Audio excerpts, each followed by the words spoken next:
The mist hadn't lifted from the Hoh River Valley in 6 days when I found the blood trail leading into the old-growth cedar grove. Not deer blood, not bear. Something that moved upright, judging by the spacing of the drops, and something that was dying, judging by the volume. My name is Daniel Mercer. I served the National Park Service for 32 years as a backcountry ranger in Olympic National Park, Washington. For 25 of those years, I kept a secret that violated every protocol, every regulation, and every oath I'd sworn to uphold. This isn't a story about cryptozoology or conspiracy theories. It's about duty, isolation, and the impossible choice between the law you serve and the life you're sworn to protect. It began in November 1998, deep in the Quinault rainforest, where the canopy grows so thick that entire valleys exist in perpetual twilight. I was tracking what I thought was a poaching incident when I found him, 8 feet tall, bleeding from a rifle wound in his shoulder, and looking at me with eyes that held more human fear than any animal I'd ever encountered. I didn't call it in. Not then. Not for 25 years. This is what happened when I finally did. The creature was crouched against a fallen Sitka spruce, one massive hand pressed against the wound, the other braced on the moss-covered trunk. His breathing was labored, shallow gasps that echoed wet and painful in the silent forest. Blood matted the russet brown hair covering his torso, darker where it soaked through. I'd spent 15 years in these mountains. I knew every predator, every species, every sound the forest made. This shouldn't exist, but he did, and he was dying, and the ranger manual had no protocol for this. His eyes tracked me, not with animal panic, but with intelligent assessment, calculating threat, judging intent. I'd seen that look before in injured hikers trapped by rock slides, in lost children found hypothermic after 3 days in the wilderness. The look of someone who knows their survival depends entirely on the competence and mercy of a stranger. I raised my hand slowly, showing empty palms. "I'm not going to hurt you." Stupid words. He couldn't understand English, but tone carries meaning across species. I'd used that same calm cadence with wounded elk, with trapped cougars, with anything frightened and in pain. He didn't run. Too weak, maybe. Or, and this disturbed me more, he recognized the uniform, the ranger patch on my shoulder. He'd seen humans before, and he'd learned which ones to fear and which ones might help. The wound was a through and through high on the left shoulder. Clean entry and exit. Rifle, probably, 30-06, fired from distance.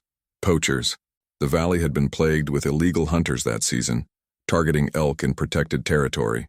They'd shot him by mistake, or worse, on purpose, then fled when they realized what they'd hit. I had a first aid kit built for wilderness trauma.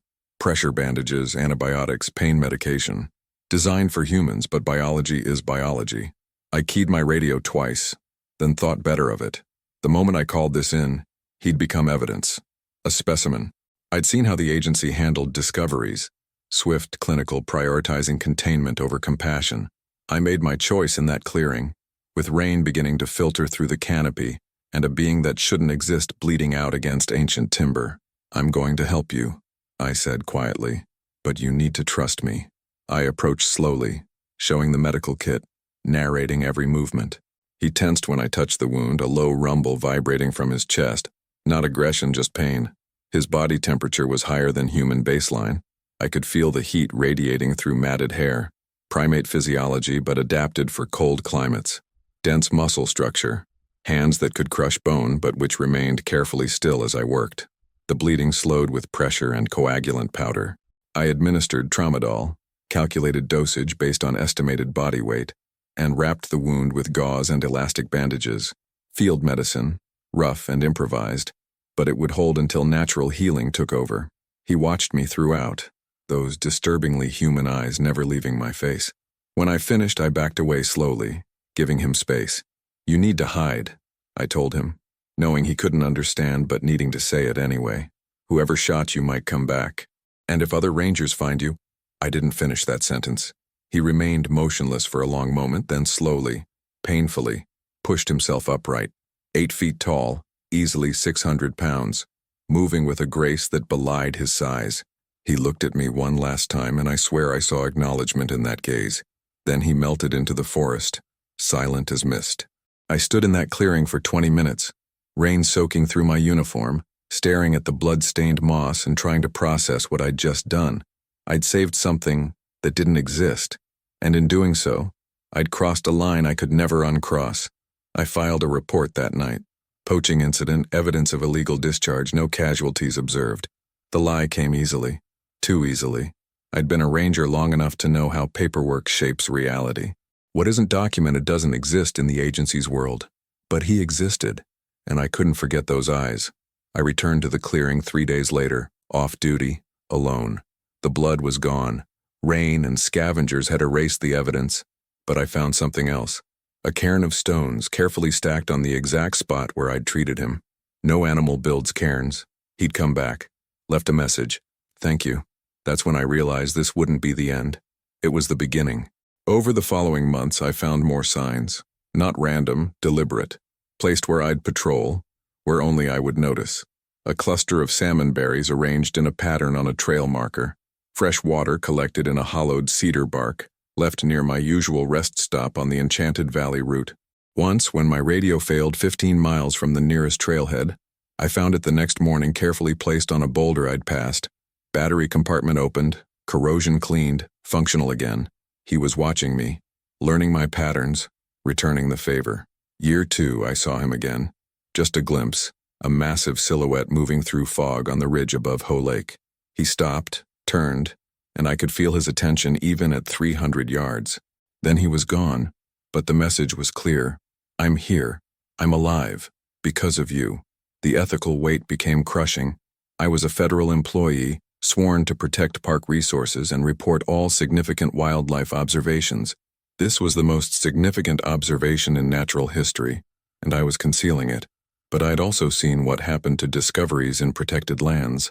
Grizzly bear reintroductions had become tracking projects. Wolves were collared and monitored until they were more data than animals. What would they do to a hominid? To a species that demonstrated tool use, forward planning, and possibly symbolic thought? They'd turn him into a research subject. At best, a permanent resident of some sanitized enclosure. At worst, I didn't want to imagine worst. Year 5, the signs became more complex. I found what I can only describe as maps. Arrangements of stones and sticks depicting valley topography, with specific points marked. It took me weeks to understand. He was showing me den sites, migration routes, places to avoid during certain seasons. He was teaching me his territory, the way an elder teaches a student. I started leaving things in return. Medical supplies in waterproof containers, hidden in hollow logs at predetermined locations, high-calorie food during harsh winters. Once, a wildlife camera I'd disabled the GPS on. I needed to know if there were others, if he was part of a family group. The footage stunned me. Not just him, but 3 others. A smaller individual, possibly female, and what appeared to be a juvenile. A family. They moved through the forest with practiced efficiency, foraging, communicating through subtle gestures and low vocalizations.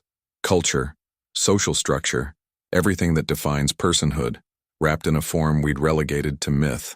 I was protecting not just an individual, but possibly one of the last remnants of a species clinging to existence in shrinking wilderness. My secret became a second career. By day, I was Ranger Mercer, reliable, professional, unremarkable. By night and on my days off, I was something else. Guardian, witness, the only bridge between a hidden world and the one that would destroy it through the simple act of discovery. 25 years. I thought I could keep it up forever. I was wrong. The trail camera that ended everything wasn't mine. I found it during a routine patrol in spring 2023, mounted on a cedar tree along the Hoe River Trail, commercial grade, cellular upload capability, positioned to capture the game trail that I knew he used to access the river valley. Someone else was looking. My blood ran cold. I checked the surrounding area. 2 more cameras within a quarter mile, forming a monitoring triangle. Professional placement. This wasn't amateur Bigfoot hunters. This was systematic wildlife surveillance. I disabled all 3, pulling the SD cards and smashing the upload modules. But the damage was done. If they were cellular-enabled, weeks of footage had already transmitted. And if someone was monitoring this specific area, they had reason to believe something was here. I hiked immediately to the nearest supply cache I maintained, a hollow cedar snag 3 miles into backcountry. The medical supplies were untouched, but he'd left something new. A strip of cloth torn from what looked like a hunting vest, with a human scent I didn't recognize. A warning. Someone else had been too close. I needed to find him, warn him somehow, but I'd always let him control contact, respecting his agency, his choice to remain hidden. I had no way to summon him, no emergency protocol for a relationship built entirely on mutual trust and careful distance. The decision was made for me 2 days later. Regional Director Patricia Yates arrived unannounced at the ranger station with 2 wildlife biologists I didn't recognize and a briefing I wasn't prepared for. "Daniel, we need to discuss some unusual activity in your patrol sector." She opened a laptop and my stomach dropped. Trail camera footage, not the cameras I'd found, but others. Older placements I'd never detected. Thermal imaging showing a large bipedal heat signature. Gait analysis. Estimated height and weight. Months of data compiled and analyzed. "We've been monitoring anomalous reports in this area for 3 years, Director Yates explained, coordinating with primate behavior specialists and anthropologists. The footage is conclusive. There's an undocumented large primate species in Olympic National Park." One of the biologists, Dr. Marcus Webb, according to his ID, leaned forward. "We're organizing a research expedition. Humane observation, possible DNA collection, photographic documentation. You know this territory better than anyone. We need you to guide us." They were asking me to betray him, not out of malice, but out of the scientific imperative to document, to understand, to bring the unknown into the light. "When?" I asked, voice steady despite the panic clawing at my chest. 2 weeks. We're assembling a team. Biologists, veterinarians, a capture specialist in case sedation becomes necessary for safety. Capture. Sedation. The words were clinical, but I heard what they meant. They'd turn him into a specimen. 25 years of trust, of mutual respect, of careful coexistence, destroyed in the name of science. "I need time to prepare," I said carefully. "Plan the safest routes. Identify high-probability observation zones." Director Yates smiled. "I knew we could count on you, Daniel. This could be the most significant wildlife discovery in a century. Your name will be in every journal, every documentary." I didn't want my name in journals. I wanted him to remain free, hidden, alive on his own terms. But I nodded, accepted the briefing materials, and watched them leave with the sinking certainty that I'd just been handed an execution date. 2 weeks to figure out how to save someone from my own agency. 2 weeks to decide whether I was a ranger or a traitor. The answer, I was beginning to realize, was both. I had 13 days before the research team arrived. 13 days to warn him, relocate him, or disappear him so completely that even thermal imaging wouldn't find him. The first problem, I had no reliable way to contact him. Our entire relationship had been built on his terms. He approached when safe, left signs when necessary, maintained distance otherwise. I couldn't exactly post a note saying, "Hide, scientists coming." The second problem, even if I could warn him, where would he go? Olympic National Park spans nearly 1 million acres, but it's not infinite. Modern surveillance technology, drones, satellite thermal imaging, DNA analysis from environmental samples, made true invisibility nearly impossible. And if he fled the park entirely, he'd enter unprotected land where poaching was legal and questions wouldn't be asked. The third problem, I was being watched. I noticed it on day 3. Supervisor check-ins that were too frequent. Questions about my patrol routes that were too specific. A casual comment from a fellow ranger about seeing my truck in unusual locations. They suspected something, not that I was protecting him, but that I knew more than I'd reported over the years. I'd been too consistent, too good at my job in this specific territory, never requesting transfers, never reporting anomalies that other rangers whispered about. My competence had become suspicious. I started making mistakes deliberately. Missed a scheduled radio check-in, filed a report late, showed up to a meeting 10 minutes behind schedule. Small disruptions to establish that I was fallible, distracted, not someone orchestrating a cover-up, but time was running out. On day 7, I hiked to the deepest cache site, a hollow cedar on the north slope of Mount Tom, accessible only by a route I'd pioneered off-trail. I left everything. Topographic maps of Olympic National Forest highlighting low surveillance zones, photographs of the research team members so he'd recognize threats, antibiotics and field medicine in case he needed to remain hidden for extended periods, and a note knowing he couldn't read it but needing to write it anyway. "They're coming. 2 weeks. I'm sorry. I tried to protect you. If you're reading this through some miracle, run. Leave the park. I'll delay them as long as I can. I weighted it down with stones and left. He found me instead. I was 3 miles from the trailhead, heading back to my truck in fading light, when I heard the sound, a low, modulated whistle that wasn't bird or wind. Our signal, one he'd used only twice before in 25 years when something was urgent. I followed it off trail, into a cedar grove so thick the forest floor was in near darkness even at dusk. He was there, partially concealed behind massive tree trunks but visible enough that I could see his face. He looked older. Gray streaked the hair around his face, and he moved with a stiffness that suggested the injury from our first meeting had left permanent damage. But his eyes were as sharp as ever, and they held something I'd never seen before in our encounters. Anger. He gestured. Sharp, emphatic movements toward the valley, toward the ranger station, toward me. He knew. Somehow he knew what was coming, and he was making his position clear. I'm not running. I tried to explain. Useless gestures, pointing at maps, pantomiming groups of people, trying to convey danger. He remained unmoved.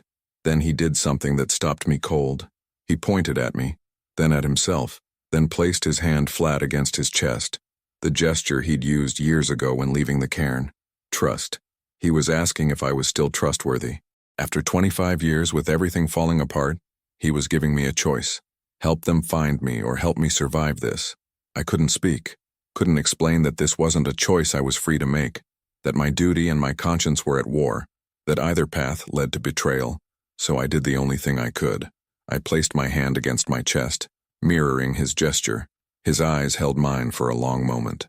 Then he nodded once and disappeared into the darkness. I stood in that grove until full night fell, knowing I'd just made a promise I had no idea how to keep.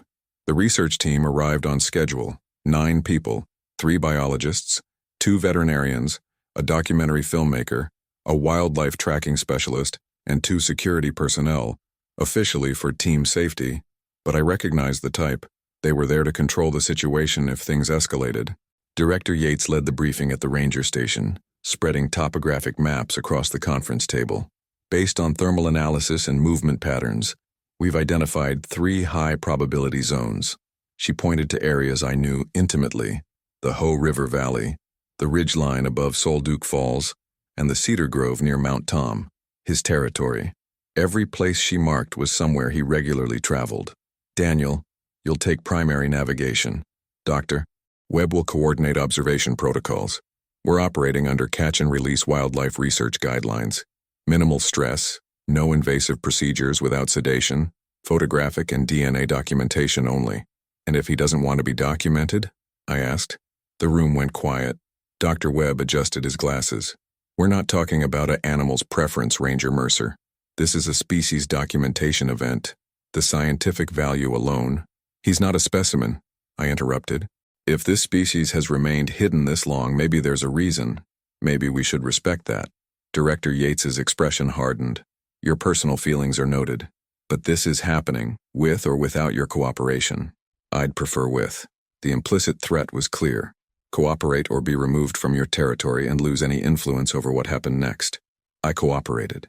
For 3 days I guided them through terrain I knew by heart, taking routes that were technically correct but strategically inefficient. I led them to places he'd been, but not where he was. I interpreted signs honestly but incompletely. I was buying time, hoping he'd sense the intrusion and relocate. But on day 4, the tracking specialist found something I'd missed.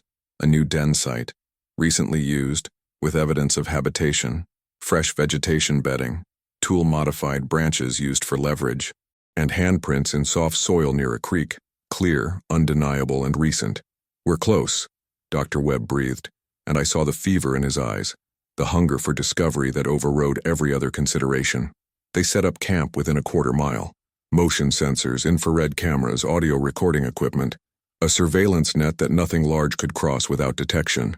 I volunteered for first watch that night, sitting alone in the darkness while the team slept.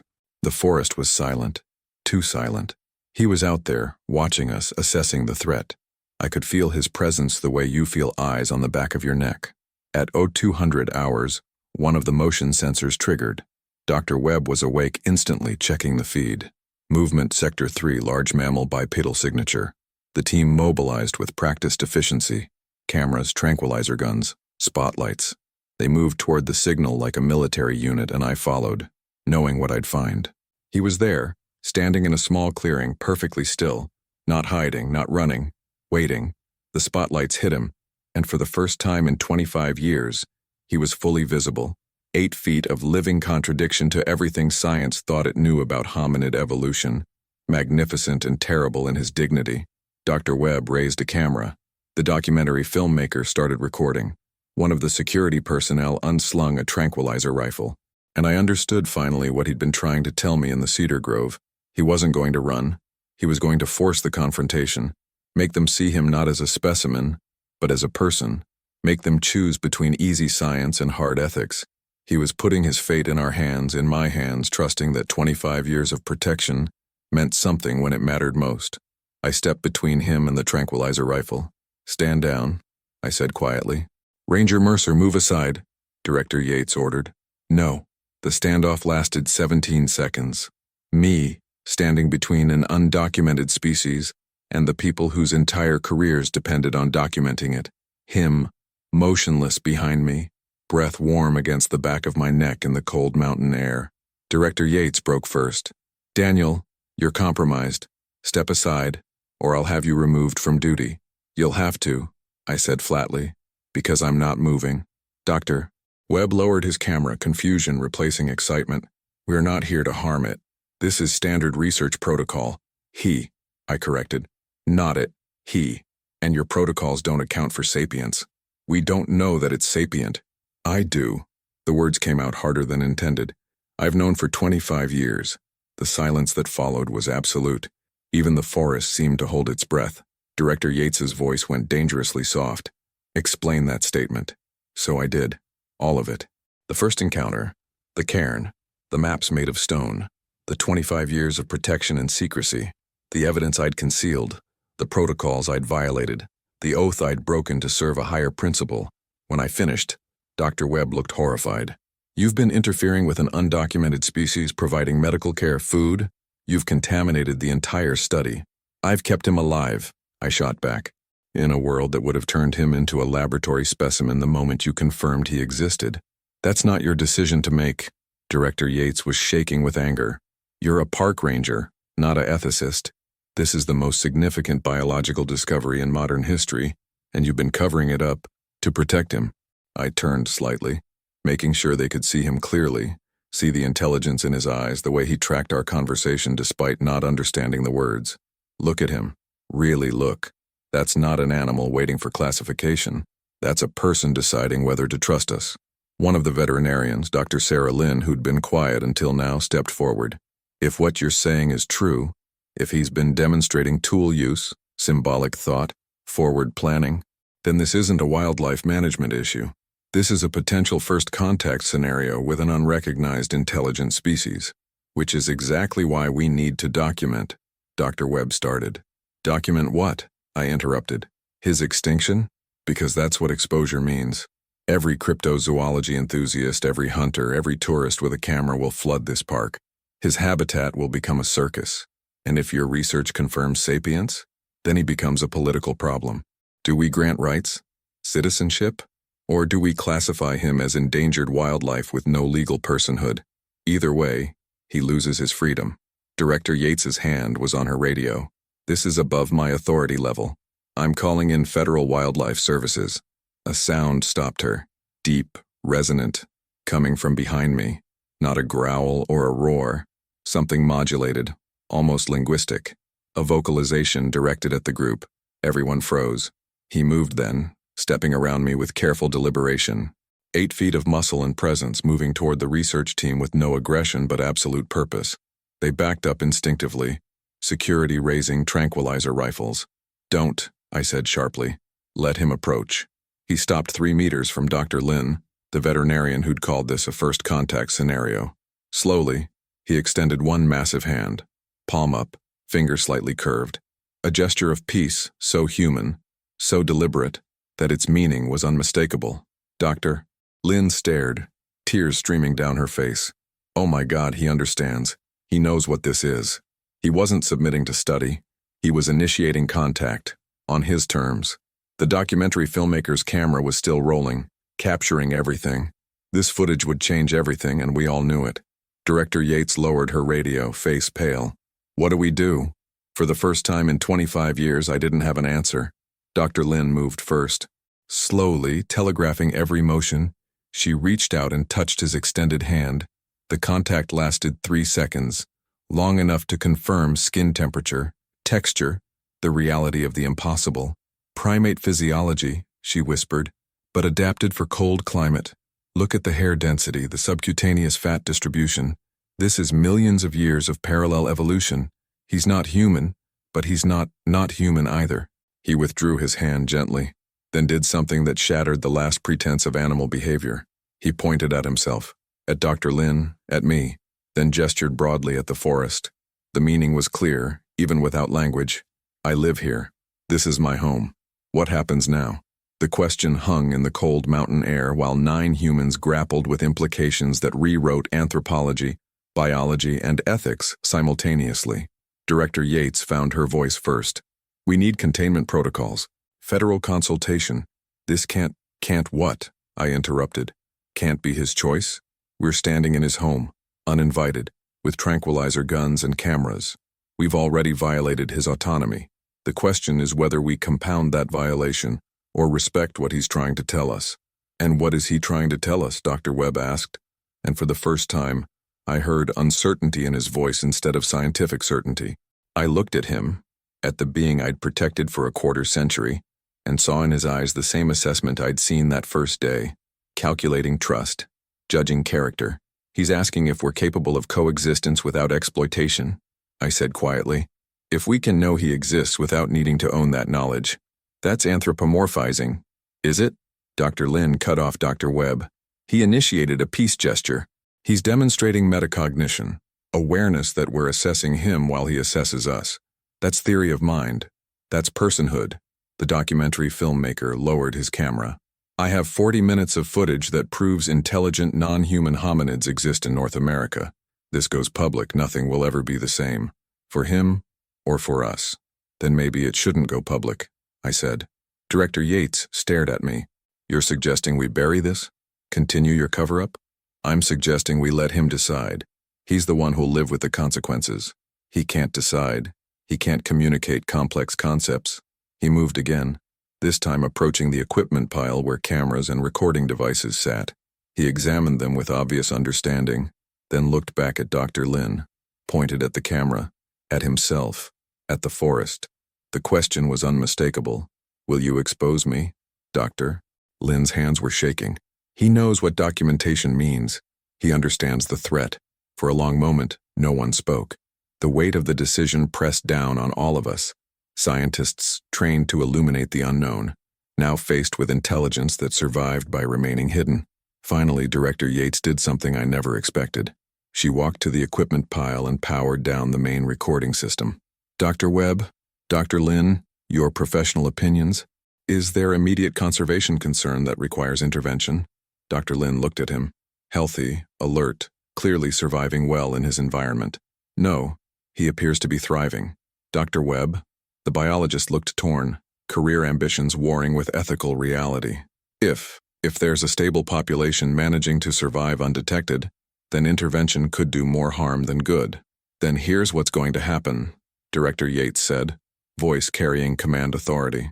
This expedition found evidence of large mammal activity, species uncertain requiring further study.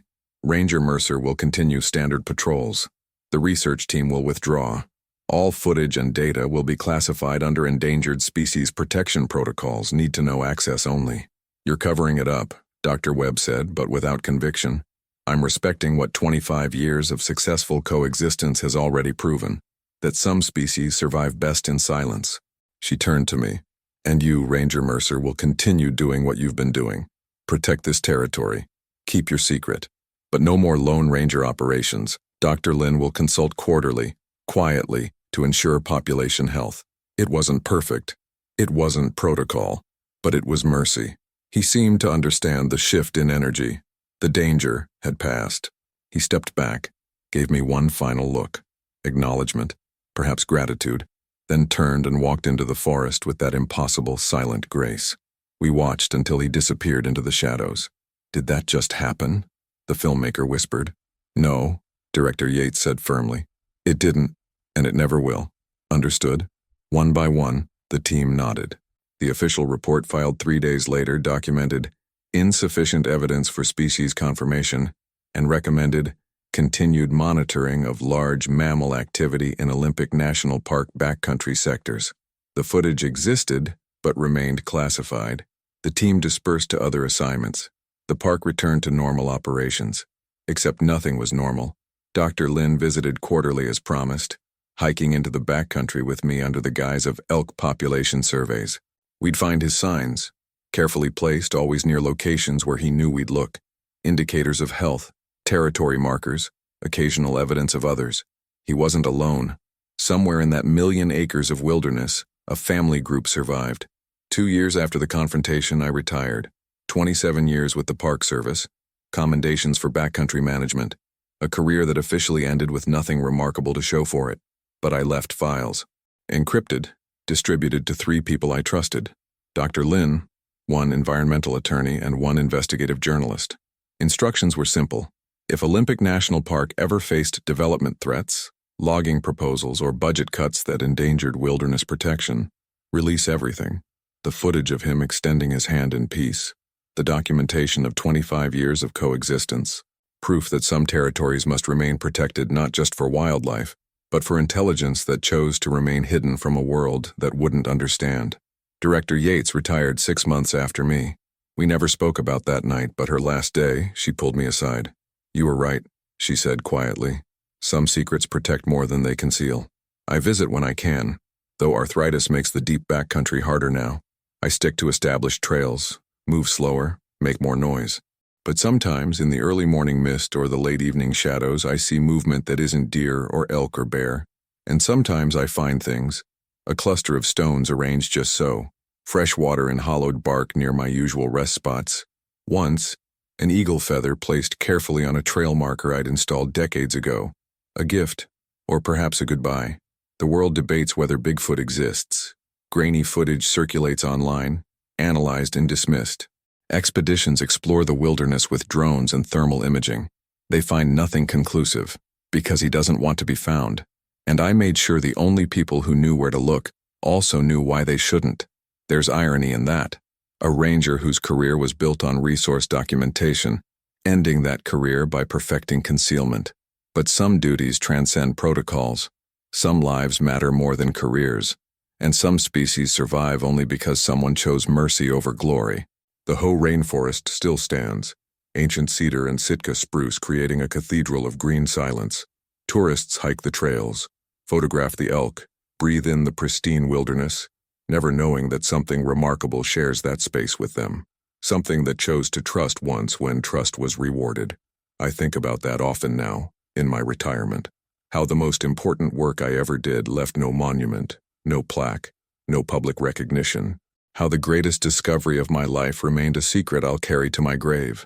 But late at night, when sleep won't come and old injuries ache with weather changes, I remember his eyes in that spotlight. The moment he stepped forward and extended his hand, not in surrender but in equal meeting.